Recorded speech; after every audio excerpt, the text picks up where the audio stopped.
Quarta-feira, 14 de novembro. Esta manhã, perguntei a Ben se ele já usou o bigode. Ainda me sentia confusa, incerta do que seria verdade e do que não.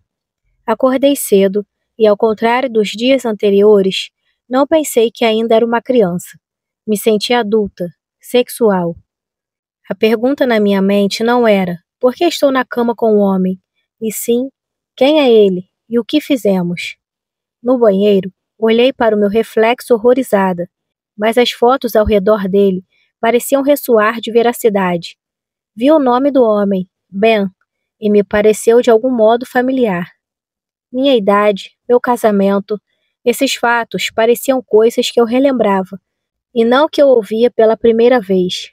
Coisas enterradas, mas não muito fundo. O Dr. Nash me ligou praticamente logo depois que Ben saiu para trabalhar. Ele me lembrou do meu diário e então, depois de me contar que viria me apanhar mais tarde para me levar para o exame de escaneamento cerebral, eu o li. Havia algumas coisas ali que eu tinha a sensação de talvez relembrar, e talvez passagens inteiras que eu me lembrava de ter escrito. Era como se algum resíduo de memória houvesse sobrevivido à noite. Talvez fosse por isso que eu precisasse ter certeza de que as coisas ali contidas eram verdadeiras. Liguei para o Ben. Ben? Falei, depois que ele me falou que não estava ocupado. Você alguma vez já usou bigode? Que pergunta estranha! Exclamou ele.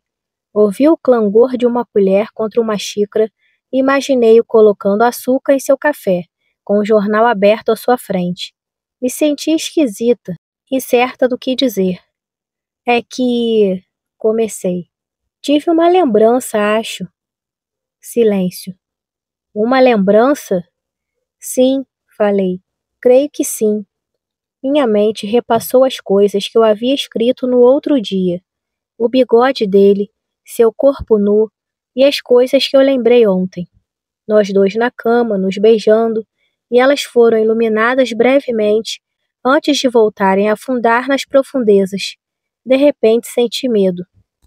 Parece que me lembro de você com bigode, falei. Ele riu, e eu ouvi pousar a bebida. Senti o chão começar a me fugir dos pés. Talvez tudo o que eu escrevi fosse mentira. Sou uma romancista, afinal de contas, pensei, ou costumava ser. A fragilidade da minha lógica me ocorreu. Eu costumava escrever obras de ficção. Portanto, minha afirmativa de que fui uma romancista bem podia ser uma dessas ficções. Se fosse esse o caso, eu não havia escrito ficção. Minha cabeça girava. Mas parecia verdade, disse a mim mesma. Além disso, eu era capaz de digitar sem olhar para as teclas, ou pelo menos escrevi que eu era. Usou ou não usou? Perguntei desesperada. É que... é importante. Vejamos, disse ele. Eu o imaginei fechando os olhos, mordendo o lábio inferior em uma paródia de concentração. Suponho que talvez tenha usado certa vez, durante um período muito breve, anos atrás, não me lembro. Teve uma pausa, e então... Sim, na verdade usei sim. Acho que provavelmente usei. Durante uma semana, mais ou menos, há muito tempo. Obrigada, falei aliviada. O chão em que eu pisava parecia um pouco mais seguro. Você está bem? Perguntou ele. Eu respondi que estava. O Dr. Nash me apanhou ao meio-dia. Disse que eu deveria almoçar antes de ir, mas eu não estava com fome. Estava nervosa, acho. Vamos encontrar um colega meu, explicou ele no carro. O Dr. Paxton. Eu nada disse. Ele é um especialista no campo das imagens funcionais de pacientes com problemas parecidos com o seu. Trabalhamos juntos. Certo, falei, e então ficamos parados no trânsito. Eu liguei para você ontem? Perguntei. Ele respondeu que sim. Você leu seu diário? A maior parte dele. Pulei alguns trechos. Já está bem comprido. Ele pareceu interessado. Que parte você pulou? Pensei por um instante. Há algumas partes que me parecem familiares. Suponho que me dão a sensação de estar apenas relembrando coisas que já sei, das quais eu já lembro. Isso é bom. Ele olhou de relance para mim. Muito bom! Senti que corava de prazer. Então eu liguei para você para falar sobre o que ontem? Você queria saber se havia mesmo escrito um romance, disse ele. E escrevi? Eu escrevi? Ele se virou para mim e estava sorrindo. Sim, respondeu. Sim, você escreveu. O trânsito voltou a andar e nós partimos. Senti alívio. Eu já sabia que o que eu havia escrito era verdade. Relaxei durante o trajeto. O Dr. Paxton era mais velho do que eu imaginava. Usava um paletó e os cabelos brancos saíam selvagens de seu nariz e das suas orelhas. Ele dava a impressão de provavelmente estar aposentado. Bem-vinda ao centro de imagem de Vicente Hall, disse ele, depois que o Dr. Nash nos apresentou, e então, sem tirar os olhos dos meus, deu uma piscadela e apertou minha mão. Não se preocupe, disse ele. Não é tão pomposo quanto parece. Aqui vamos entrar. Vou lhe mostrar o local. Entramos no prédio. Estamos ligados ao hospital e à universidade, disse ele enquanto atravessávamos a entrada principal. O que pode ser ao mesmo tempo uma bênção e uma maldição. Eu não sabia o que ele queria dizer com aquilo, e esperei que ele dissesse mais a respeito, mas ele nada disse. Sorri. Verdade? Falei. Ele estava tentando me ajudar, e eu queria ser educada. Todo mundo quer que a gente faça tudo. Ele riu. Mas ninguém quer pagar nem um centavo por isso. Entramos em uma sala de espera e estava pontilhada de cadeiras vazias, exemplares das mesmas revistas que Ben deixou para mim em casa. Rádio Times Hello, agora acompanhadas de Caltrin Life e Marie Claire, e copos de plásticos descartados. A impressão que se tinha é de que ali havia acabado de acontecer uma festa e que todos tinham saído com pressa. O Dr. Paxton fez uma pausa em frente à outra porta. Quer ver a sala de controle? Sim, respondi, por favor. A RMI é uma técnica relativamente nova, disse ele depois que entramos. Já ouviu falar dela? RMI, ressonância magnética por imagem? Estávamos em uma saleta, iluminada apenas pelo brilho fantasmagórico de uma fileira de monitores de computador. Uma das paredes estava tomada por uma janela, através da qual se via outra sala, dominada por uma grande máquina cilíndrica, com uma cama que dela se projetava como uma língua. Comecei a sentir medo. Não sabia nada sobre essa máquina. Sem memória, como poderia saber? Não, respondi. Ele sorriu. Desculpe. A ressonância magnética é um procedimento relativamente padrão. É como uma radiografia pelo corpo todo. Usamos algumas das mesmas técnicas, só que para observar como o cérebro opera enquanto espera. O Dr. Nash então falou, pela primeira vez em algum tempo, e sua voz pareceu baixa, quase tímida. Eu não tive certeza se ele tinha muita admiração pelo Dr. Paxton ou se estava desesperado para impressioná-lo. Se alguém tem um tumor no cérebro, precisamos escanear sua cabeça para descobrir a localização dele, a região afetada do cérebro. Isso é, observar a estrutura. Este exame de ressonância magnética permitirá que vejamos a região do cérebro que você usa ao executar determinadas tarefas. Queremos ver como seu cérebro processa a memória. Quais regiões se iluminam e quais não, completou Paxton. Para onde os fluidos estão se dirigindo. Isso irá ajudar? Perguntei. Esperamos que nos ajude a identificar onde está o dano, disse o Dr. Nash. O que houve de errado e o que não está funcionando direito. E isso irá me ajudar a recuperar minha memória? Ele fez uma pausa e então respondeu. Esperamos que sim. Retirei minha aliança e meus brincos e coloquei-os em uma bandeja plástica. Você precisará deixar sua bolsa aí também, informou o Dr. Paxton. E depois me perguntou se eu tinha mais algum brinco ou piercing no corpo. Você ficaria surpresa, minha cara, disse ele quando balancei a cabeça. Bem, esse monstro é um pouquinho barulhento. Você vai precisar disso. Ele me entregou tampões de ouvido amarelos. Pronta? Hesitei. Não sei. O medo estava começando a se arrastar sobre mim. A sala pareceu encolher e escurecer, e do outro lado do vidro, o próprio scanner se agigantava. Tive a sensação de que eu já o havia visto antes, ou uma máquina parecida. Não tenho certeza se quero fazer isso, disse. Então o Dr. Nash se aproximou de mim e pousou a mão no meu braço. Não causa absolutamente nenhuma dor, disse ele. Só é um pouco barulhento. É seguro? Perfeitamente. Eu vou estar aqui, logo atrás do vidro. Estaremos vendo você durante todo o exame. Ainda assim, eu devo ter parecido insegura, porque o Dr. Paxton acrescentou. Não se preocupe, você está em mãos seguras, minha cara. Nada de errado irá acontecer. Olhei para ele, que sorriu e disse. Imagine que as suas memórias estão perdidas em algum lugar da sua mente. A única coisa que faremos com essa máquina é tentar descobrir onde elas estão.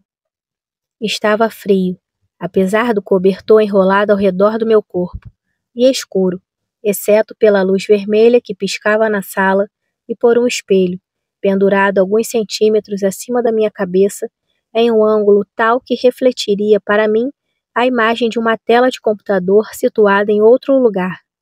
Além dos tampões de ouvido, eu usava fones, por meio dos quais eles me disseram que conversariam comigo, mas por enquanto eles estavam em silêncio. Eu não ouvia nada além de um zumbido distante, o som da minha respiração pesada e difícil e os batimentos monótonos do meu coração. Com a mão direita eu segurava um bulbo de plástico cheio de ar. Aperte-o se precisar nos dizer alguma coisa, dissera o Dr. Paxton.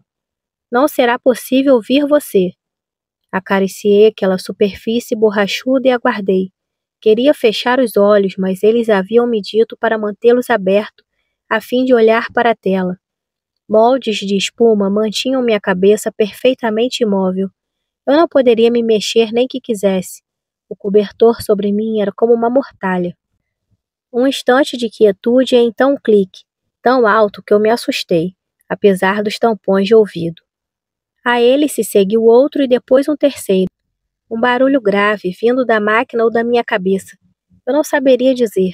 Era como um monstro desajeitado acordando, o momento de silêncio antes do ataque. Segurei firme o bulbo de plástico, determinada a não apertá-lo, e então começou um som, como de um alarme ou furadeira, altíssimo. Tão alto que todo o meu corpo se sacudia a cada novo choque. Fechei os olhos. Ouvi uma voz. Christine, dizia, poderia abrir os olhos, por favor?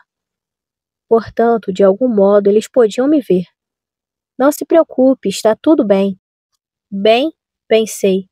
O que eles sabem sobre estar bem? O que eles sabem sobre como é estar no meu lugar, aqui deitada em uma cidade da qual não me lembro, com pessoas que nunca vi. Estou flutuando, pensei, completamente sem lastros, à mercê do vento. Uma voz diferente, a do Dr. Nash. Pode olhar para as imagens? Pense no que elas são e diga o que são, mas apenas para si mesma, não diga nada em voz alta. Abri os olhos. Acima de mim, no espelhinho, apareciam desenhos um após o outro, de traço preto sobre fundo branco. Um homem, uma escada, uma cadeira, um martelo. Nomeei cada um à medida que surgiam à tela. E então cintilou as palavras, obrigado, agora relaxe. E eu repeti isso a mim mesma também, para me manter ocupada, pensando ao mesmo tempo em como alguém poderia relaxar em uma máquina como essa. Mais orientações apareceram na tela. Relembre o acontecimento do passado, dizia, e embaixo piscaram as palavras. Uma festa.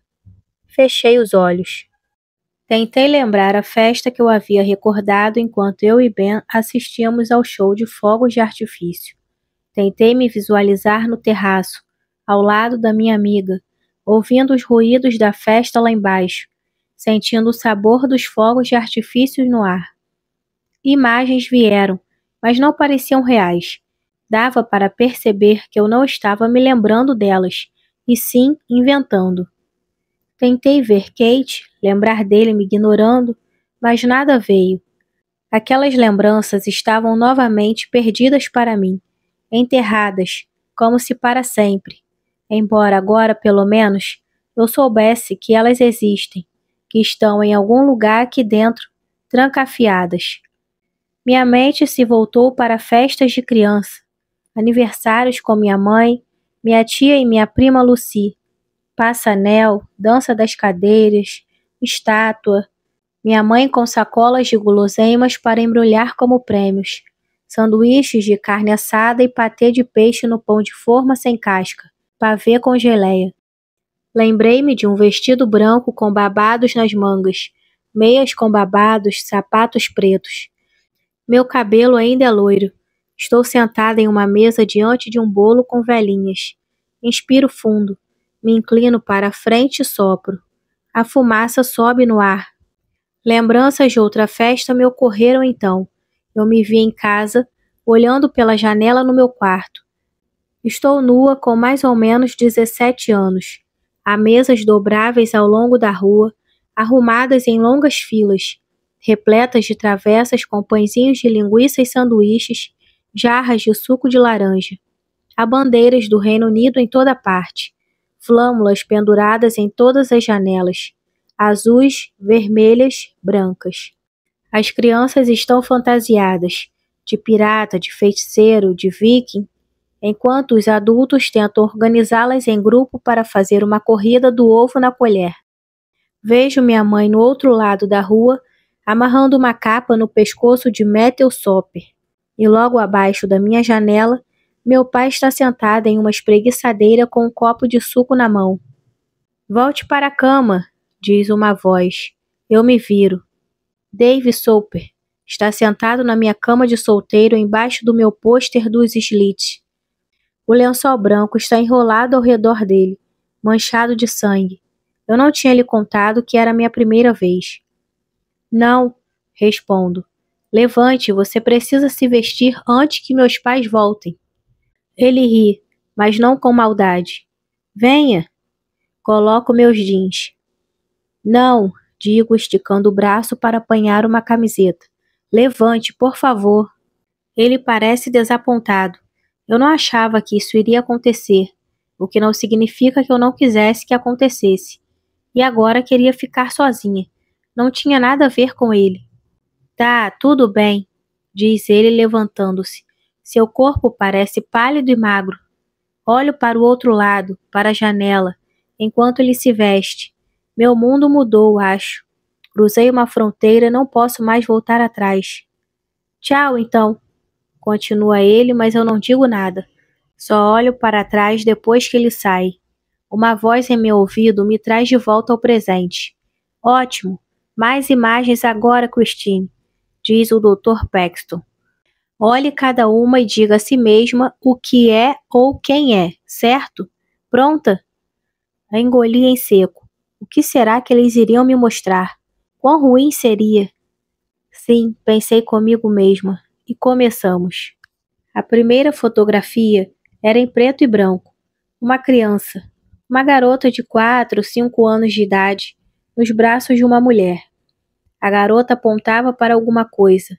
Ela e a mulher estavam rindo, e no fundo, ligeiramente fora de foco, via-se uma grade atrás da qual descansava um tigre. Uma mãe, pensei comigo mesma, uma filha em um zoológico. Então, com um choque de reconhecimento, olhei para o rosto da criança e percebi que a menininha era eu e a minha mãe. A minha mãe. A respiração ficou presa em minha garganta. Eu não conseguia me lembrar de já ter ido a um zoológico. E, no entanto, ali estávamos. Ali estava a prova de que eu fora. Eu, disse silenciosamente, lembrando o que me disseram. Mamãe. Olhei para a tela tentando gravar a imagem da minha mãe na memória, mas a foto foi desaparecendo e sendo substituída por outra. Também da minha mãe, agora mais velha, mas não parecendo tão velha a ponto de precisar de uma bengala, na qual se apoiava. Ela sorria, mas parecia exausta, os olhos muito fundos em seu rosto magro. Minha mãe, pensei mais uma vez, e outras palavras vieram sem querer. Com dor. Fechei os olhos involuntariamente e tive de me obrigar a abri-los de novo. Comecei a segurar o bulbo com mais força. As imagens começaram a passar rápido e reconheci apenas algumas. Uma era da minha amiga que eu havia visto na lembrança, e com alegria eu a reconheci quase na mesma hora. Ela era exatamente como a havia imaginado e estava vestida com um jeans velho e uma camiseta, fumando, o cabelo ruivo solto e despenteado. Outra foto a mostrava de cabelo curto e tingido de preto, com um par de óculos escuros apoiados sobre a cabeça. A ela se seguiu uma foto do meu pai, com a aparência que ele tinha quando eu era pequena, sorrindo, feliz, lendo o jornal no quarto da frente da nossa casa. E então uma minha e de Ben, com outro casal que não reconheci. As outras fotos eram de desconhecidos, uma negra com uniforme de enfermeira, outra mulher sentada diante de uma estante de livros, espiando por cima de seus óculos em meia-lua com expressão séria. Um homem com cabelo loiro avermelhado e rosto redondo, outro de barba, uma criança de 6 ou 7 anos, um menino tomando sorvete, e então depois o mesmo menino sentado a uma mesa desenhando. Um grupo de pessoas dispersas olhando para a câmera. Um homem atraente de cabelo negro ligeiramente comprido, com óculos de armação escura emoldurando seus olhos estreitos e uma cicatriz num dos lados do rosto. Elas continuaram aparecendo, essas fotografias, e eu as olhava, tentando localizá-las, lembrar como, ou até mesmo se, estavam entremeadas na tapeçaria da minha vida. Fiz como me pediram, eu me comportei, porém comecei a entrar em pânico. O ruído da máquina parecia aumentar de tom e de volume, até virar uma sirene, um alerta, e meu estômago se revirou. Não conseguia respirar e fechei os olhos. O peso do cobertor começou a pressionar o meu corpo, tão pesado quanto uma placa de mármore, tanto que tive a sensação de estar me afogando. Tentei apertar o bulbo com a mão direita, mas ela estava cerrada em forma de punho, fechada sobre o nada. As unhas se enterraram na carne. Eu havia deixado cair o bulbo. Gritei, um grito sem palavras. Christine, disse uma voz no meu ouvido. Christine? Não consegui distinguir de quem era, ou o que ela queria que eu fizesse. Por isso tornei a gritar, e comecei a chutar o cobertor para longe do meu corpo. Christine! Agora mais alto. Então a sirene parou. Uma porta se abriu e apareceram vozes na sala e mãos sobre mim, sobre meus braços e pernas e ao longo do meu peito. E então eu abri os olhos. Está tudo bem, disse o Dr. Nash ao meu ouvido. Você está bem, eu estou aqui. Depois de me acalmarem, garantindo que estava tudo bem, de me entregarem minha bolsa, meus brincos e minha aliança, o Dr. Nash e eu fomos a um café. Ficava no fim de um corredor pequeno, com cadeiras de plástico cor de laranja e mesas de fórmica amarelada. Travessas com itens de confeitaria amanhecidos e sanduíches murchavam a luz implacável. Eu não tinha nenhum dinheiro na bolsa e deixei o Dr. Nash me pagar uma xícara de café e uma fatia de bolo de cenoura.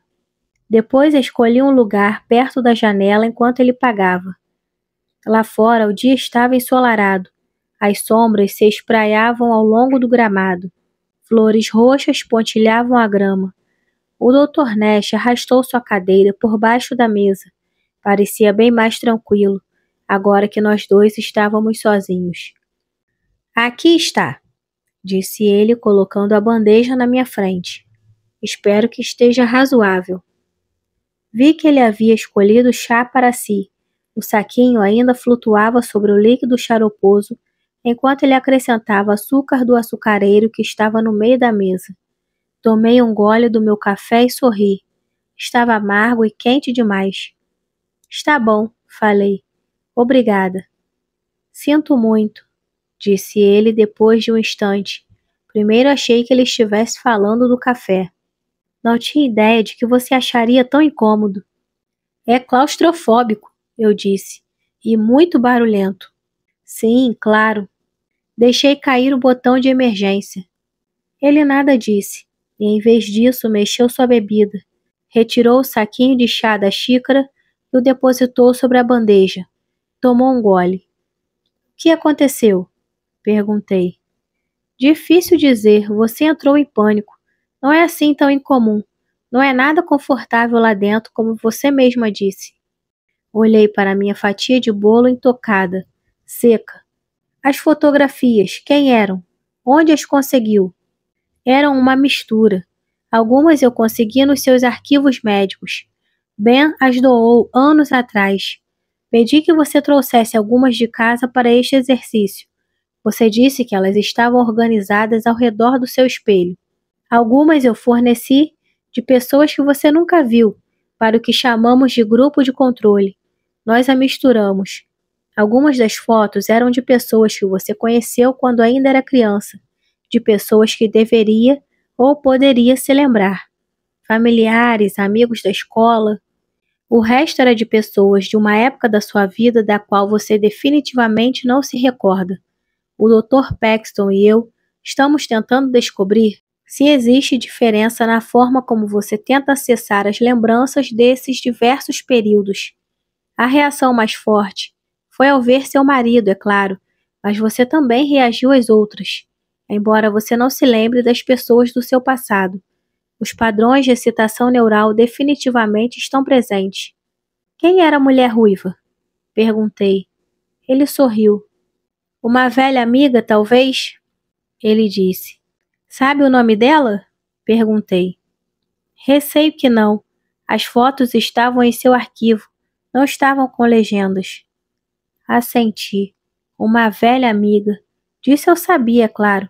Era o nome dela que eu tanto queria. Você disse que reagia às fotos, porém, a alguma delas sim. E isso é bom? Precisamos olhar melhor os resultados antes de realmente saber que conclusões poderemos tirar.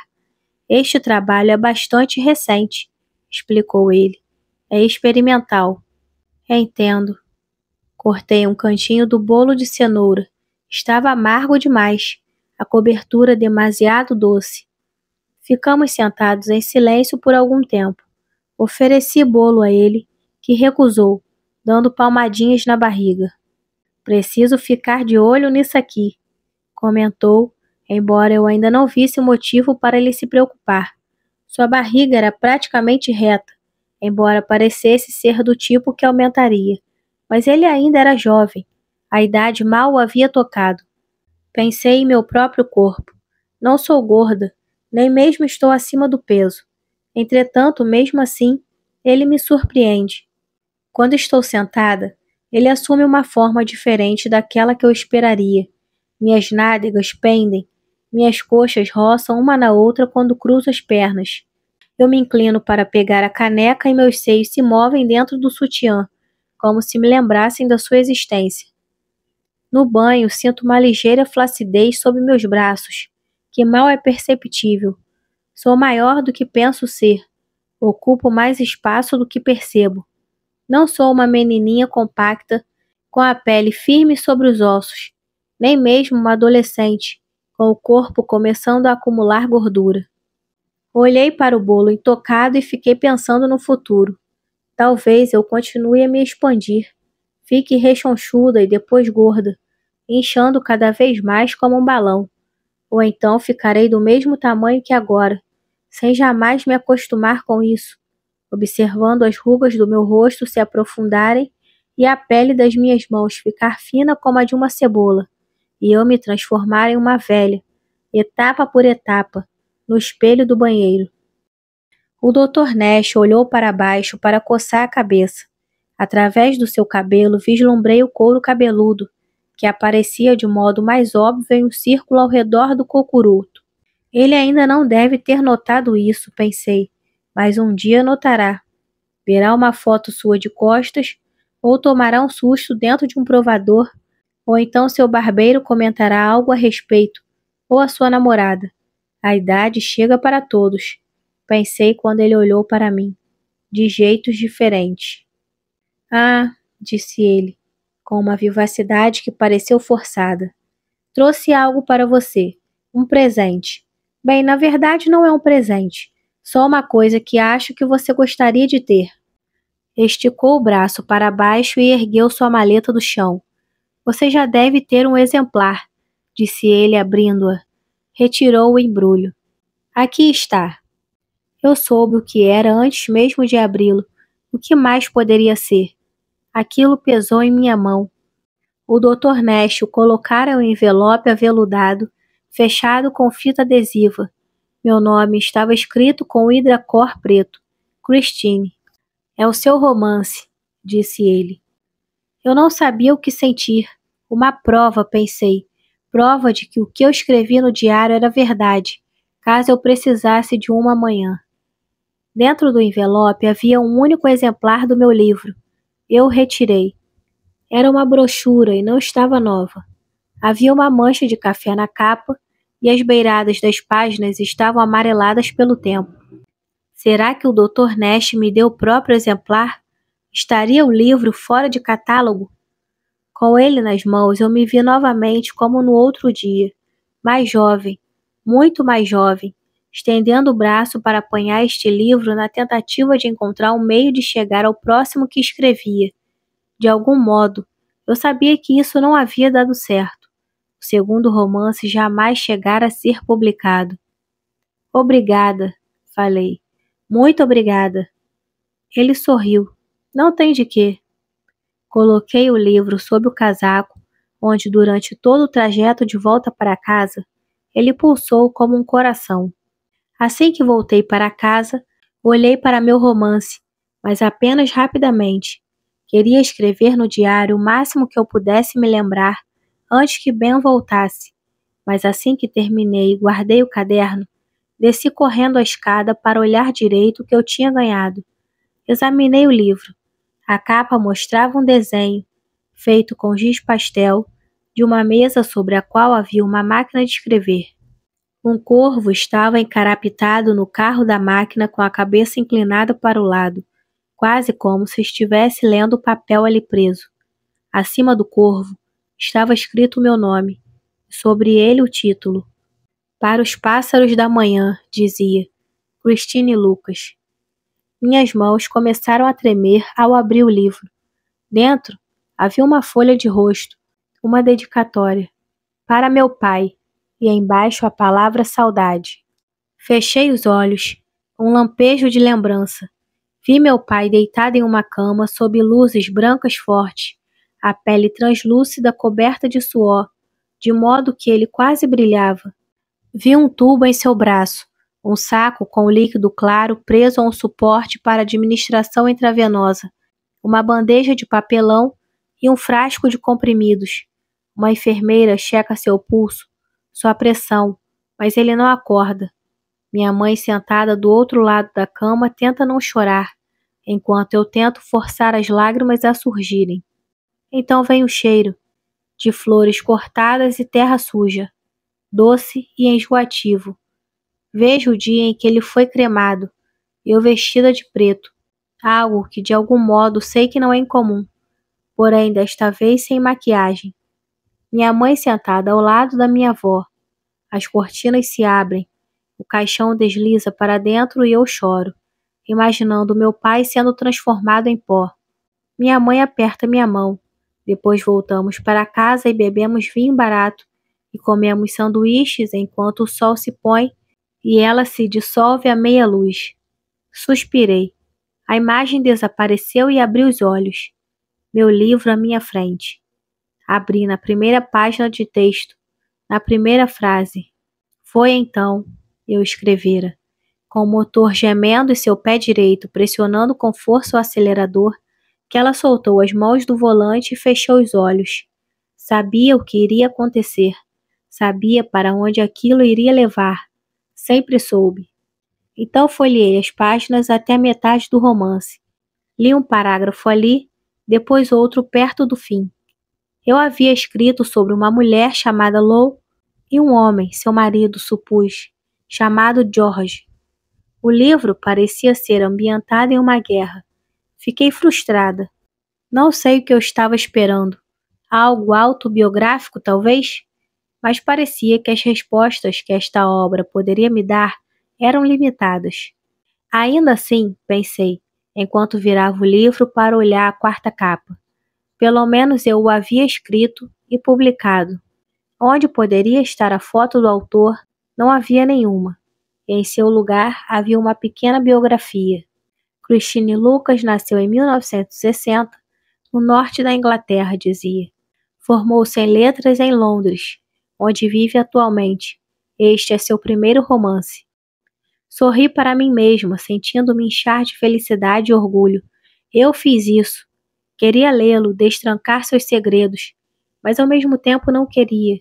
Tinha medo que a realidade pudesse levar embora minha felicidade.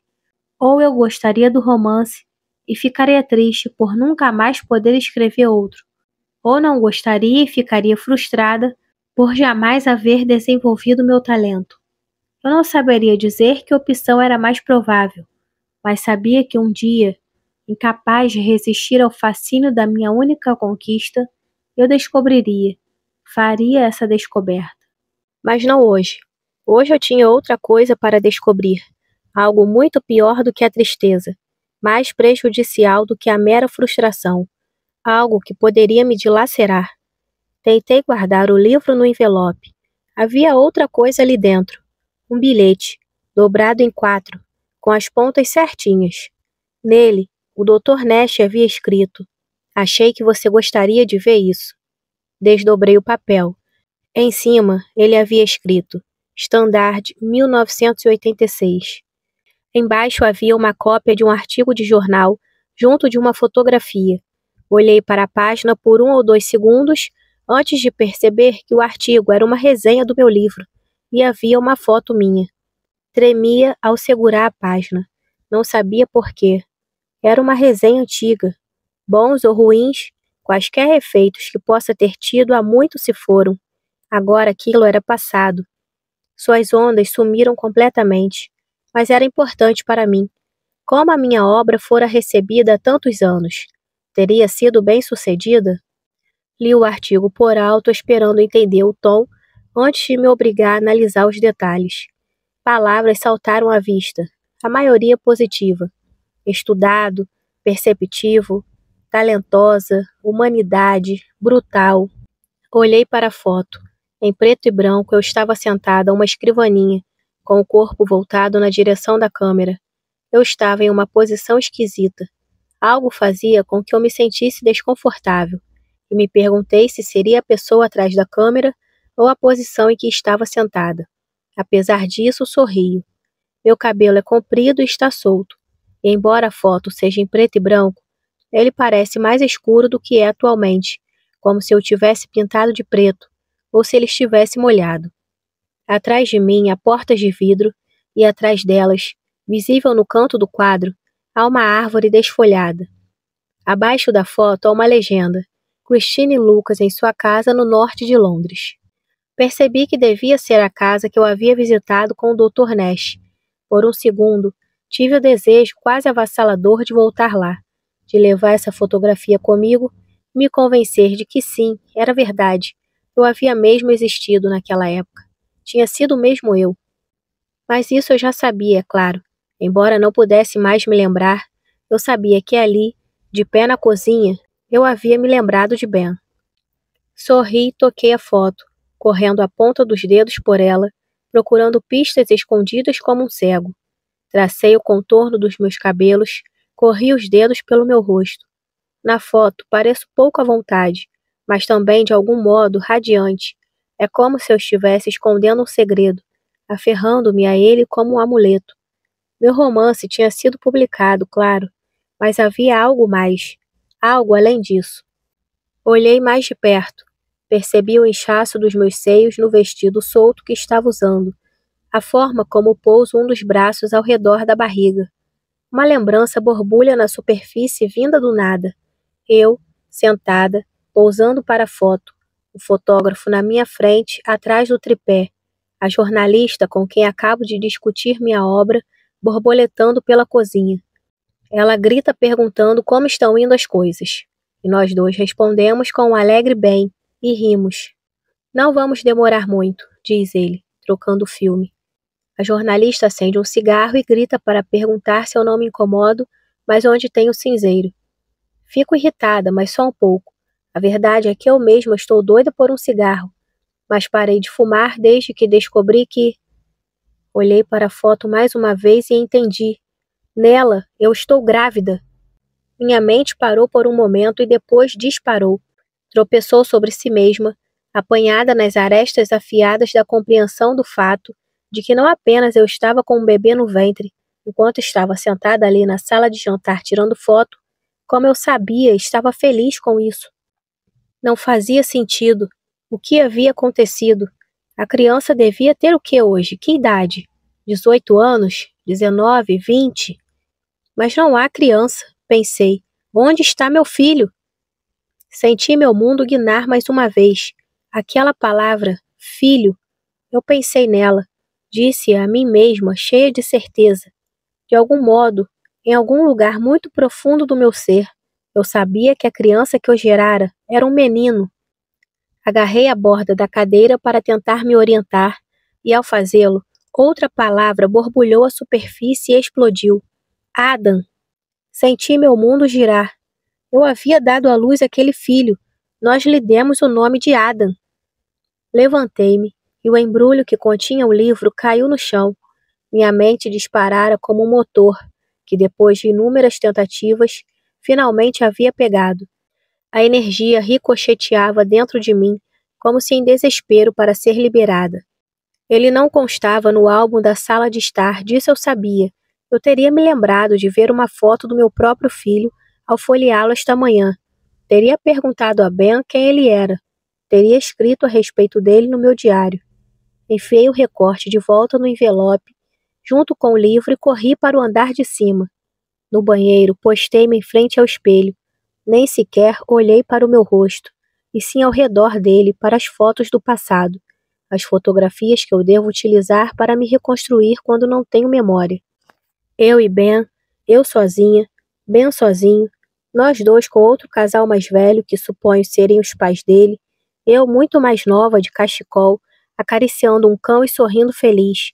Mas não há nenhuma de Adam, nenhum bebê, nenhuma criança pequena, nenhuma foto tirada em seu primeiro dia de escola, ou num evento esportivo, ou nas férias.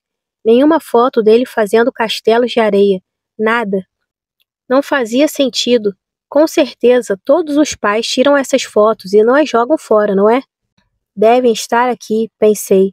Levantei as fotos para ver se não havia outras grudadas embaixo delas, camadas de história dispostas umas sobre as outras como nuvens baixas. Não havia nada. Nada além dos azulejos azul claro na parede e do vidro liso no espelho. Um vazio. Adam.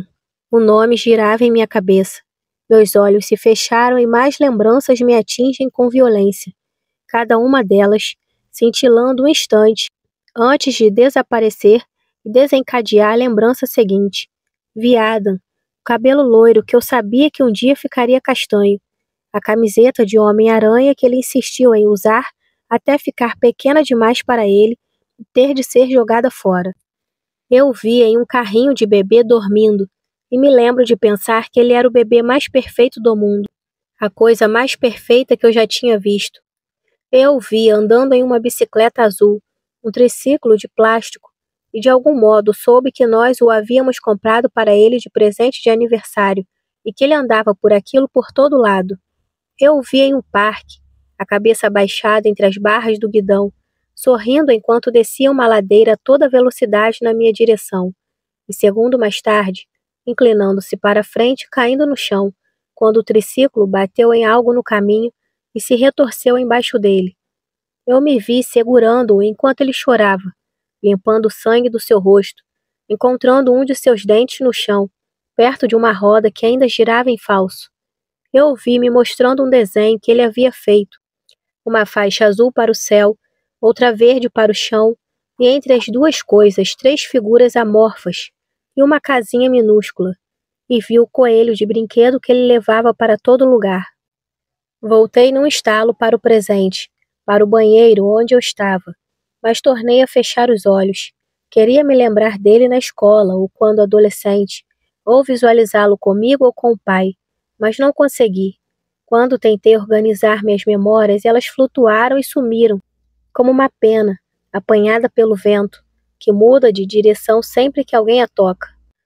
Em vez disso, eu o vi segurando um sorvete pingando, depois com a alcaçuz sujando-lhe o rosto inteiro, depois dormindo no banco de trás de um carro. Tudo o que eu podia fazer era observar essas lembranças aparecendo e depois sumindo com a mesma rapidez com que haviam surgido. Foi preciso reunir toda a minha força para não rasgar as fotos à minha frente. Eu sentia vontade de arrancá-las da parede, buscando provas do meu filho. Em vez disso, como se temendo que qualquer movimento pudesse fazer com que os meus membros me traíssem, fiquei perfeitamente imóvel na frente do espelho, cada músculo do meu corpo tensionado. Nenhuma foto sobre a lareira, nenhum quarto de adolescente com pôster de popstar na parede, nenhuma camiseta para lavar ou entre as pilhas de roupa para passar, nenhum tênis desgastado no armário embaixo da escada. Mesmo que ele tivesse saído de casa, ainda haveria algum vestígio de sua existência? Com certeza não. Algum indício? Mas não, ele não está nesta casa. Com um calafrio percebo que era como se ele não existisse e jamais tivesse existido. Não sei quanto tempo fiquei ali de pé no banheiro, olhando para a ausência dele. 10 minutos? 20? 1 hora? Em algum momento escutei uma chave abrindo a porta de entrada, o arrastar dos pés de Ben ao limpá-lo no capacho. Não me mexi. Ele entrou na cozinha, depois na sala de jantar, e em seguida gritou para o andar de cima perguntando se estava tudo bem. Parecia aflito. Sua voz tinha reverberações de nervosismo que eu não ouvi esta manhã. Mas apenas murmurei que sim, eu estava bem. Eu o ouvi entrar na sala de estar e ligando a televisão. O tempo parou. Minha mente se esvaziou de tudo. Tudo, exceto a necessidade de saber o que havia acontecido com meu filho. Perfeitamente equilibrada com o sentimento de horror perante ao que eu poderia descobrir. Escondi meu livro no armário e desci as escadas. Fiquei parada na frente da porta da sala de estar. Tentei acalmar minha respiração, mas não consegui. Eu não sabia o que dizer a Ben. Como lhe contar que eu sabia sobre Adam? Ele me perguntaria como eu sabia e o que eu diria então. Não importava, porém, nada importava, nada a não ser saber do meu filho. Fechei os olhos, e quando me senti o mais calma que achei ser possível, empurrei a porta suavemente e a abri. Eu a senti deslizar sobre o carpete áspero. Ben não me ouviu. Estava sentado no sofá vendo televisão, com um prato equilibrado sobre o colo com metade de um biscoito. Senti uma onda de raiva. Ele parecia tão relaxado e feliz. Um sorriso brincava em sua boca. Ele começou a rir. Quis correr até lá, agarrá-lo e gritar, até que ele me contasse tudo, que me contasse por que havia escondido o meu livro de mim, por que havia escondido as provas da existência do meu filho. Queria exigir que ele me devolvesse tudo o que eu tinha perdido. Mas eu sabia que não adiantaria nada. Em vez disso, pigarreei. Um pigarro minúsculo, delicado. Um pigarro que dizia, não quero incomodar, mas... Ele me viu e sorriu. Querida! Exclamou. Você está aí? Entrei na sala. Ben, falei. Minha voz estava engasgada. Parecia estranha para mim. Ben, preciso conversar com você. O rosto dele assumiu uma expressão de ansiedade. Ele se levantou e veio a mim, deixando o prato cair no chão. O que foi, meu amor? Você está bem? Não, respondi. Ele parou a mais ou menos 1 metro de onde eu estava. Estendeu os braços para que eu o abraçasse, mas não o fiz. O que foi? Olhei para o meu marido, para o seu rosto. Ele parecia controlado, como se já tivesse passado por isso antes. Estivesse acostumado com esses momentos de histeria. Eu já não podia aguentar mais não dizer o nome do meu filho. Onde está Adam? Perguntei. As palavras saíram engasgadas. Onde ele está? A expressão de Ben mudou. Surpresa ou choque? Ele engoliu em seco. Me diga! Eu disse. Ele me abraçou. Senti vontade de empurrá-lo para longe, mas não o fiz. Christine, disse ele, por favor, acalme-se. Posso explicar tudo, certo? Eu queria lhe dizer que não. As coisas não estavam nem um pouco certas, mas não disse nada.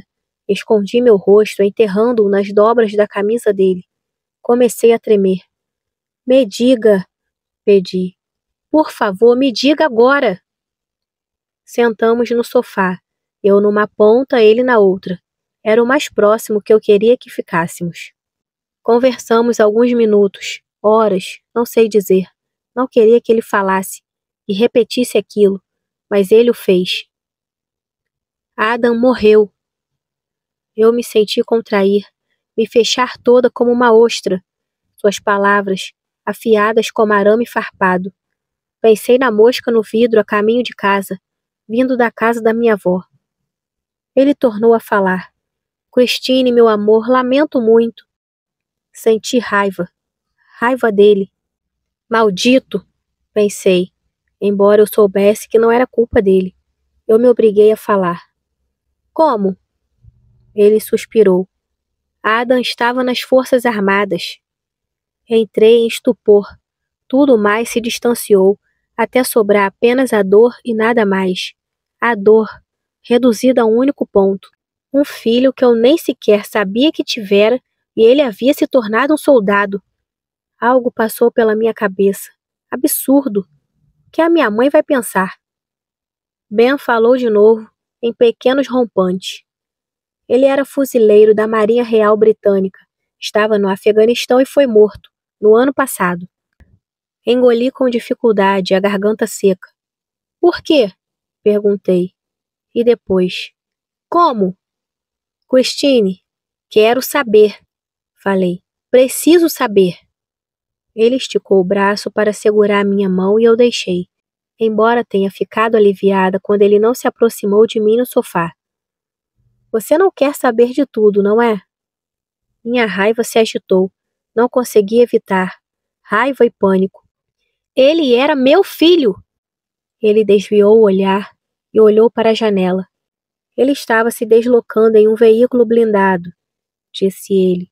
Falava lentamente, quase num sussurro. Estava escoltando tropas. Explodiu uma bomba num dos cantos da estrada. Um dos soldados sobreviveu. Adam e o outro não. Fechei os olhos e minha voz também baixou para um sussurro. Ele morreu na hora? Ele sofreu? Ben suspirou. Não, disse ele após um instante. Ele não sofreu. Pelo que disseram, tudo aconteceu muito rápido. Olhei na direção em que ele estava sentado. Ele não me olhou de volta. Você está mentindo, pensei. Vi Adam sangrando até a morte num canto da estrada e afastei o pensamento, concentrando-me em vez disso no nada, no vazio. Minha mente começou a girar. Perguntas que eu não ousava fazer, com medo de que as respostas acabassem comigo. Como ele era quando menino, adolescente, homem. Nós dois éramos próximos.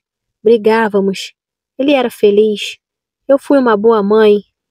E como o menininho que havia andado num triciclo de plástico acabou sendo morto do outro lado do mundo.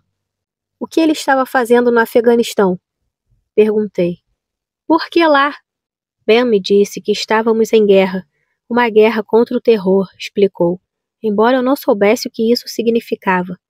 Disse que houve um ataque terrível nos Estados Unidos. Milhares de pessoas morreram. E por isso o meu filho acaba morto no Afeganistão?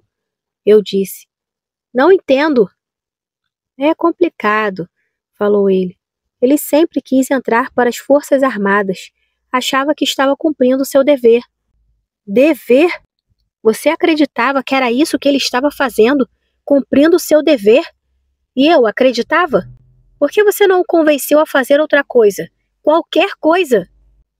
Christine, era o que ele queria. Por um momento horrível, eu quase ri. Ser morto? Era isso que ele queria? Por quê? Eu nem sequer o conheci. Ben ficou em silêncio, apertou a minha mão, e uma lágrima solitária rolou pelo meu rosto, quente como ácido, e depois outra, e então mais outras. Eu as enxuguei, com medo de que começar a chorar pudesse significar jamais parar.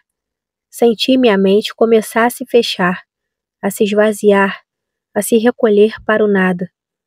Eu nem sequer o conheci. falei. Mais tarde, Ben trouxe uma caixa e a colocou sobre a mesinha de centro à nossa frente. Deixo essas lá em cima, disse ele, por segurança. Contra o quê? Pensei. A caixa era cinza, de metal, o tipo de caixa em que alguém guardaria dinheiro ou documentos importantes. Seja lá o que contivesse, devia ser perigoso. Imaginei animais selvagens, escorpiões, serpentes, ratos famintos, sapos venenosos, ou um vírus invisível, algo radioativo. Por segurança? Repeti. Ele suspirou. Há certas coisas com as quais não seria bom você topar quando está sozinha. Certas coisas que seria melhor que eu explicasse a você. Ele sentou ao meu lado e abriu a caixa. Não vi nada ali dentro a não ser papel. Este é Adam bebê, disse ele, retirando um punhado de fotografias e entregando-as a mim. Era uma foto minha em uma rua.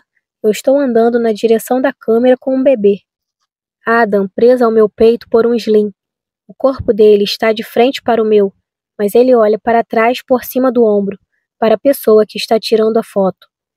O sorriso em seu rosto é uma versão desdentada do meu próprio. Você que tirou essa foto? Ben assentiu. Olhei-a novamente. Estava rasgada, as bordas manchadas, as cores lavadas como se estivessem lentamente desbotando. Eu, um bebê, não parecia real. Tentei me autoconvencer que eu era mãe. Quando? Perguntei. Ben olhou por cima do meu ombro. Ele devia ter uns 6 meses, disse ele. Então vejamos. Isso deve ter sido mais ou menos em 1987. Eu teria 27 anos. Aquilo foi há uma vida inteira. O tempo de vida do meu filho. Quando ele nasceu? Ele enfiou a mão na caixa novamente e me entregou uma folha de papel. Em janeiro, respondeu. Era amarela, quebradiça. Uma certidão de nascimento. Eu ali em silêncio. Seu nome estava ali, Adam. Adam Wheeler, eu disse em voz alta, tanto para mim quanto para Ben. Wheeler é meu sobrenome, disse ele.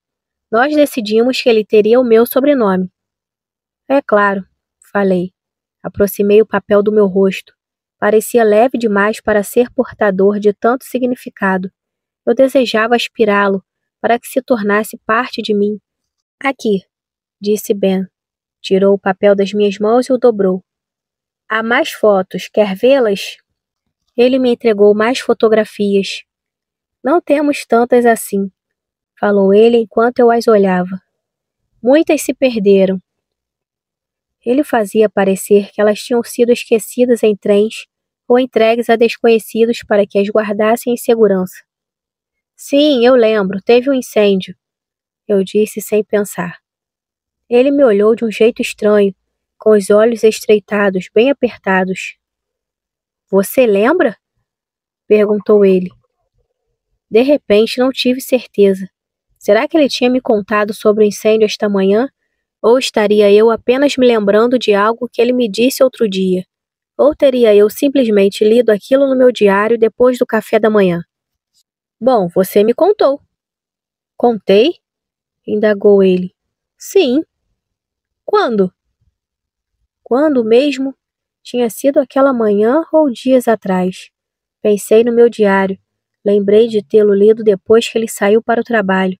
Ele me contara sobre o incêndio quando estávamos em Parliament Hill, sentados no banco. Eu poderia ter lhe falado sobre o meu diário naquela ocasião, mas algo me conteve. Ele não parecia nada contente por eu haver me lembrado de algo. Antes de você sair para o trabalho, falei. Quando estávamos olhando o álbum, você deve ter me contado, eu acho. Ele franziu a testa.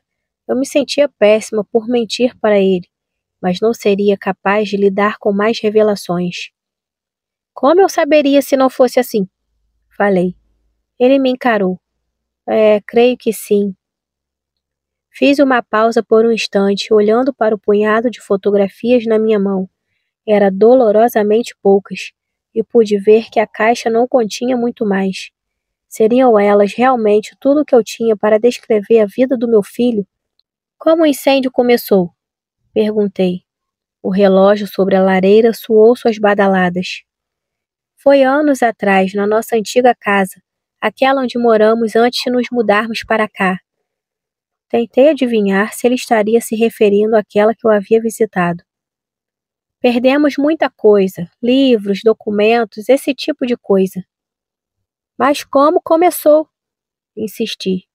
Por um momento ele não disse nada.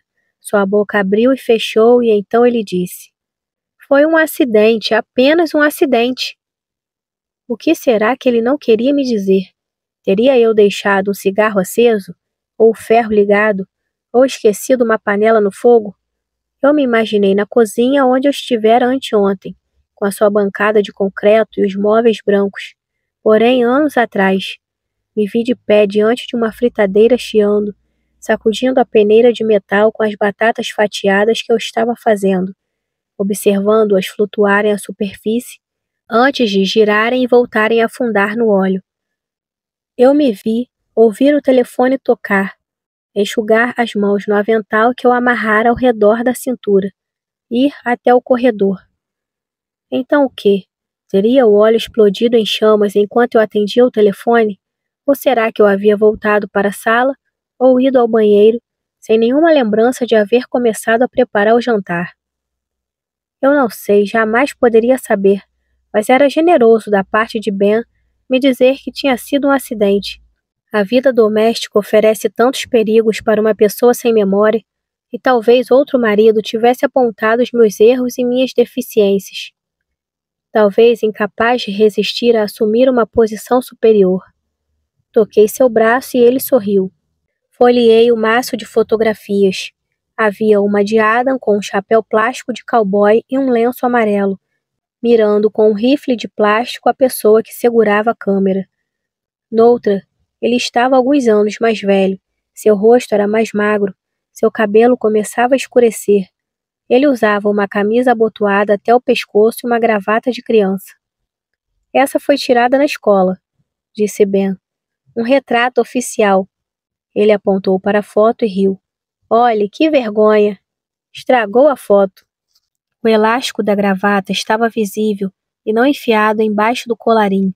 Corri as mãos pela foto. Não estragou não, pensei. A foto está perfeita. Tentei me lembrar do meu filho. Tentei me ver ajoelhada à sua frente, segurando uma gravata de elástico, ou penteando seu cabelo, ou limpando o sangue seco de um joelho ralado. Não veio nada. O garoto da foto tinha os mesmos lábios cheios que os meus, e olhos que pareciam vagamente os da minha mãe. Mas se não fosse isso, poderia ser um estranho. Ben apanhou outra foto e entregou-me. Nela, Adam estava um pouquinho mais velho, talvez 7 anos. Você acha que ele se parece comigo? Perguntou ele. O menino segurava uma bola de futebol e vestia shorts e camiseta branca. O cabelo era curto e estava espetado de suor. Um pouco, falei. Talvez. Ben sorriu e juntos continuamos olhando as fotos. A maioria era minha com Adam, uma ou outra dele sozinho. Ben deve ter tirado a maioria. Em algumas, ele estava com os amigos. 2 o mostravam numa festa, com fantasia de pirata e espada de papelão. Em outra, ele segurava um cachorrinho preto. Havia uma carta enfiada entre as fotos. Estava endereçada ao Papai Noel e escrita com giz de cera azul. As letras desajeitadas dançavam pela página. Ele quer uma bicicleta, dizia, ou um cachorrinho, e promete ser bonzinho. Está assinada, e ele acrescentou sua idade. 4 anos. Não sei porquê, mas ao lê-la meu mundo pareceu entrar em colapso. A dor explodiu em meu peito como uma granada. Até então eu estava calma, não feliz, nem mesmo resignada, mas calma. Porém, aquela serenidade desapareceu como se tivesse evaporado. Embaixo dela, eu estava em carne viva. Desculpe, falei, devolvendo o maço de fotos para Ben. Não consigo, não agora. Ele me abraçou. Senti a náusea se avolumar na minha garganta, mas a controlei. Ele me disse para não me preocupar, que eu ficaria bem. Me lembrou que estava ao meu lado, que sempre estaria. Eu me agarrei nele e ficamos ali sentados, balançando um ao outro. Eu me sentia dormente, totalmente distante da sala onde estávamos. Observei-o apanhar um copo d'água para mim e fechar a caixa de fotografias. Eu soluçava. Pude ver que ele também estava triste. Entretanto, sua expressão parecia ter um quê de alguma outra coisa. Resignação, talvez, ou aceitação, mas não choque. Com um estremecimento, percebi que ele já havia feito tudo isso antes. Sua dor não é nova.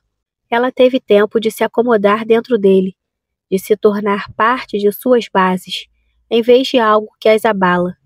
Somente a minha dor é nova, todos os dias. Dei uma desculpa, subi as escadas e fui até o quarto. De volta ao armário, continuei escrevendo. Esses momentos roubados, ajoelhada diante do armário, ou reclinada na cama escrevendo, febril, as palavras jorram de mim quase automaticamente. Páginas e mais páginas. Estou aqui novamente enquanto Ben pensa que estou descansando. Não consigo parar. Quero anotar tudo. Teria sido assim quando escrevi o meu romance? Essa enxurrada sobre as páginas? Ou será que o processo foi mais lento e teve mais reflexo? Gostaria de me lembrar. Depois que desci as escadas, preparei chá para nós dois. Enquanto misturava o leite ao chá, pensei em quantas vezes devo ter preparado refeições para Adam. Papinha de legumes, suco. Levei o chá para Ben. Fui uma boa mãe? Perguntei, entregando a xícara para ele. Christine, preciso saber, insisti. Quer dizer, como eu lidei com isso, com uma criança? Ele devia ser bem pequeno Quando você se acidentou? Interrompeu ele. Ele tinha 2 anos. Você foi uma mãe maravilhosa. Até aquele momento. Depois, bom... Ele parou de falar, deixando o resto da frase em suspenso, e virou o rosto. O que ele estaria deixando por dizer que achava melhor não me contar? Eu sabia o bastante para preencher algumas lacunas. Podia não ser capaz de me recordar daquela época, mas era capaz de imaginá-la. Posso me ver sendo relembrada todos os dias de que era casada e tinha um filho, que meu marido e meu filho estavam vindo me visitar. Posso me imaginar cumprimentando-os todos os dias, como se eu nunca os tivesse visto antes. Ligeiramente fria, talvez, ou apenas espantada. Posso ver a dor pela qual passamos, todos nós. Tudo bem, falei. Eu entendo. Você era incapaz de se virar sozinha. Estava doente demais para que eu cuidasse de você em casa. Não podia ficar sozinha nem mesmo por alguns minutos. Você se esquecia do que estava fazendo.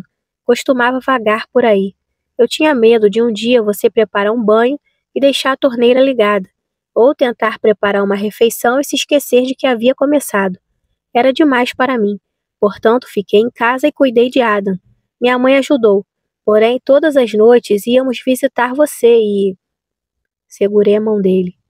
Desculpe, falou Ben. Só acho difícil pensar naquela época. Eu sei, eu disse. Eu sei, mas e a minha mãe? Ela ajudou? Ela gostava de ser avó? Ele fez que sim e pareceu prestes a dizer algo. Ela morreu, não é? Perguntei. Ele apertou minha mão. Morreu há alguns anos, sinto muito. Então eu tinha razão. Minha mente começou a se fechar, como se fosse capaz de processar mais sofrimentos, mais informações desse passado confuso. Contudo, eu sabia que acordaria amanhã sem me lembrar de nada disso. O que eu poderia escrever no meu diário, que me faria sobreviver ao dia de amanhã, ao dia depois de amanhã e aquele depois disso. Uma imagem pairou diante de mim, uma mulher ruiva, Ada nas Forças Armadas. Um nome veio sem querer. O que Claire vai achar disso? Ali estava, o nome da minha amiga, Claire. E Claire? Perguntei. Minha amiga Claire. Ela ainda está viva? Claire? Exclamou Ben. Pareceu intrigado durante um longo momento. Então sua expressão mudou. Você se lembra da Claire? Ele parecia surpreso. Eu me lembrei que, segundo meu diário pelo menos, fazia alguns dias que eu contara a ele que havia me lembrado dela, da festa no terraço. Sim, Respondi. Éramos amigas. O que aconteceu com ela? Ben olhou com tristeza para mim, e por um instante congelei. Ele falou devagar, mas o que disse não foi tão ruim quanto eu temia. Ela se mudou, disse ele. Há alguns anos, quase 20, acho. Poucos anos depois de a gente se casar, na verdade. E para onde? Na Nova Zelândia. Eu e ela ainda mantemos contato? Mantiveram durante algum tempo, depois não mais. Não parecia possível, minha melhor amiga. Eu havia escrito depois de me lembrar dela, e tive a mesma sensação de proximidade quando pensei nela hoje. Por que outro motivo eu me importaria com o que ela pensa? Nós brigamos? Ele hesitou e novamente senti uma reflexão calculada, um ajuste. Percebi que Ben sabia o que poderia me chatear. Teve anos para aprender o que eu acharia aceitável e o que é terreno perigoso. Afinal, essa não é a primeira vez que ele tem essa conversa comigo. Ele teve a oportunidade de praticar, de aprender a preferir vias que não irão cortar pelo meio a visão da minha vida e me despachar confusa para algum outro lugar. Não, respondeu ele. Acho que não, vocês não brigaram, ou pelo menos não que você tenha me contado. Acho que vocês duas apenas se afastaram, e então Claire conheceu alguém, casou e os dois se mudaram. Uma imagem me veio então, Claire e eu dizendo de brincadeira que jamais nos casaríamos. Casamento é coisa de otário, dizia ela, enquanto levava uma garrafa de vinho tinto aos lábios, e eu concordava, embora ao mesmo tempo soubesse que um dia eu seria dama de honra do casamento dela e ela do meu, e que ficaríamos sentadas em quartos de hotel com vestidos de organza, bebericando taças de champanhe enquanto alguém arrumava o nosso cabelo.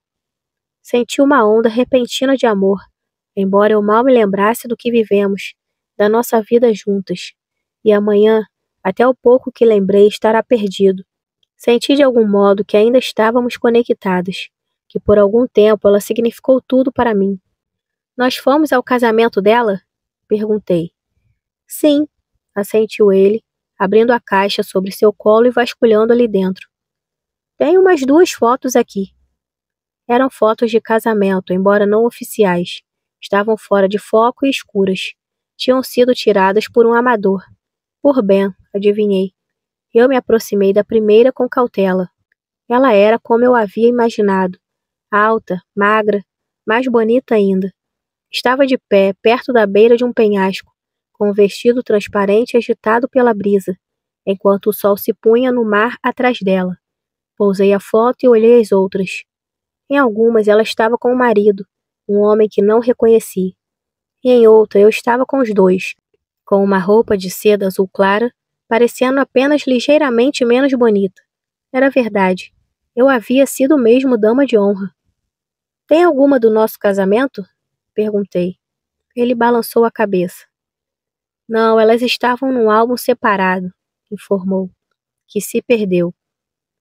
Ah, é claro, o incêndio. Devolvi as fotos para ele. Senti como se estivesse olhando outra vida, não a minha. Tive uma vontade desesperadora de subir as escadas, de escrever sobre minhas descobertas. Estou cansada, falei. Preciso descansar. Claro, disse ele, estendeu a mão. Aqui. Apanhou o maço de fotografias da minha mão e o recolocou na caixa. Vou guardá-las em local seguro, disse ele, fechando a tampa, e eu subi para cá, para o meu diário, e escrevi isso. 00:30. Estou na cama sozinha, tentando entender tudo o que aconteceu hoje, tudo o que descobri. Não sei se consigo. Resolvi tomar um banho antes do jantar. Olhei para a porta do banheiro atrás de mim e rapidamente para as fotos arrumadas ao redor do espelho, vendo agora apenas o que está faltando. Abri a torneira de água quente. Na maioria dos dias percebo que não me lembro de Adam. Porém, hoje ele surgiu para mim depois que vi apenas uma foto. Teriam essas fotos sido cuidadosamente escolhidas para servirem de âncora, sem precisarem me lembrar do que perdi? O banheiro começou a ficar repleto de vapor branco, e eu ouvia meu marido lá embaixo. Ele havia ligado o rádio e o som de jazz flutuava até mim, nebuloso e indistinto. Lá embaixo eu ouvira o som rítmico de uma faca fatiando sobre uma tábua de corte. Ele devia estar cortando cenouras, cebolas, pimentões, preparando o jantar, como se fosse um dia normal. Para ele é um dia normal, percebo. Eu estou crivada de dor, mas não Ben. Não o culpo por não me contar todos os dias sobre Adam, sobre minha mãe e Claire. No lugar dele, eu faria o mesmo.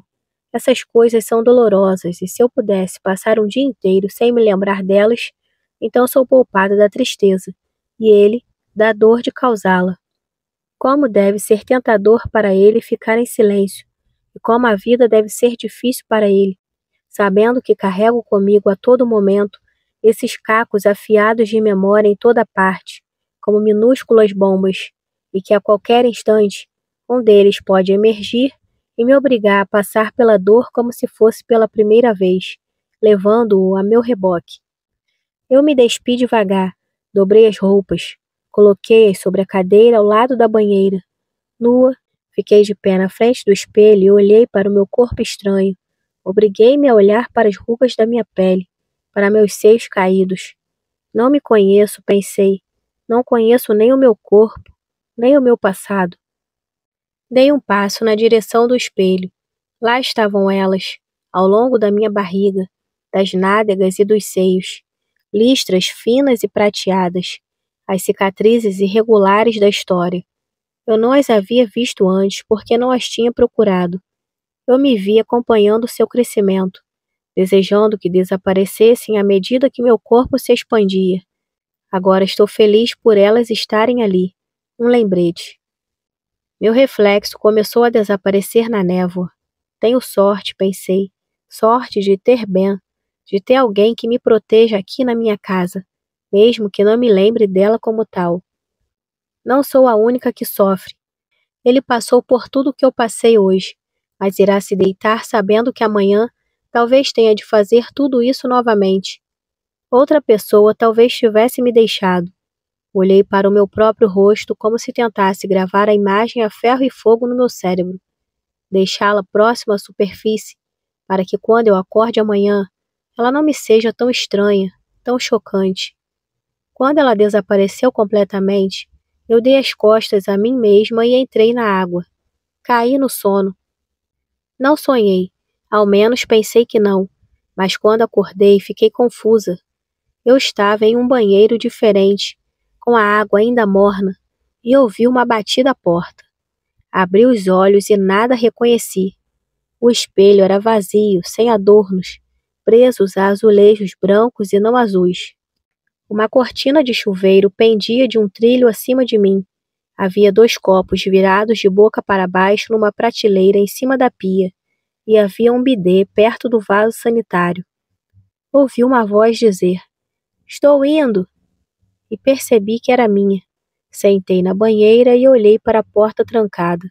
2 hobbies estavam pendurados em ganchos na parede oposta, ambos brancos, combinando monogramados com as letras R e GH. Eu me levantei. "Venha!" disse uma voz em frente à porta. Parecia de Ben, mas ao mesmo tempo não parecia. Tornou-se cantarolante. "Venha! Venha! Venha!" "Quem é?" perguntei, mas a voz não parou. Saí da banheira. O chão era azulejado, preto e branco em diagonais. Estava molhado. Eu me senti escorregar. Minhas pernas cederam. Caí no chão, puxando a cortina do chuveiro por cima de mim. Minha cabeça bateu na pia quando caí. Gritei: "Me ajude!" Acordei de vez então com outra voz, diferente, me chamando. "Christine? Chris, você está bem?" perguntou a voz, e aliviada percebi que era Ben e que eu havia sonhado. Abri os olhos. Estava deitada em uma banheira, as roupas dobradas numa cadeira ao meu lado. Fotos da minha vida grudadas com fita adesiva nos azulejos azul claros acima da pia. "Sim", respondi. "Estou bem, só tive um sonho ruim." Eu me levantei, jantei e depois fui para a cama. Queria escrever, anotar tudo o que eu havia descoberto antes que desaparecesse. Não tinha certeza se teria tempo para fazer isso antes de Ben vir se deitar, Mas o que eu podia fazer? Hoje passei tanto tempo escrevendo, pensei. Com certeza ele vai ficar desconfiado. Vai querer saber o que eu estive fazendo sozinha aqui em cima. Eu lhe disse todas as vezes que estava cansada, que precisava descansar, e ele acreditou em mim. Não posso dizer que não me sinto culpada. Eu o ouvi andando pela casa, abrindo e fechando portas suavemente para não me acordar, enquanto eu estava curvada sobre o meu diário, escrevendo furiosamente. Mas não tenho outra escolha. Preciso registrar essas coisas. Fazê-lo me parece quase mais importante do que qualquer outra coisa, porque de outro modo eu as perderei para sempre. Preciso inventar minhas desculpas e voltar ao meu caderno. Acho que vou dormir no quarto de hóspedes hoje, eu disse. Estou triste, você entende?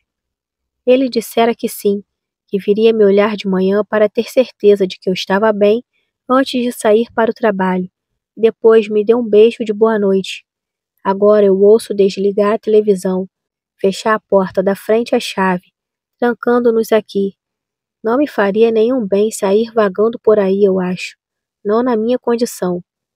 Não posso acreditar que daqui a alguns instantes, quando eu cair no sono, novamente esquecerei tudo a respeito do meu filho. As lembranças dele haviam parecido, e ainda parecem, tão reais, tão vívidas.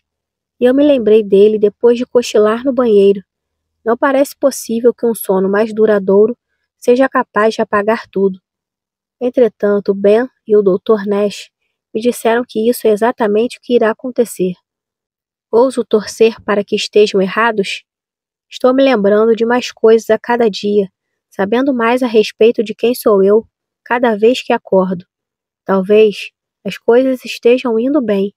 Talvez escrever este diário esteja fazendo minhas memórias afluírem. Talvez hoje seja o dia que, um dia, ao olhar para trás, eu reconheça como um divisor de águas. É possível. Estou cansada agora. Daqui a pouco vou parar de escrever. Depois vou esconder meu diário e apagar a luz. Dormir. Rezo para que amanhã eu possa acordar e me lembrar de meu filho.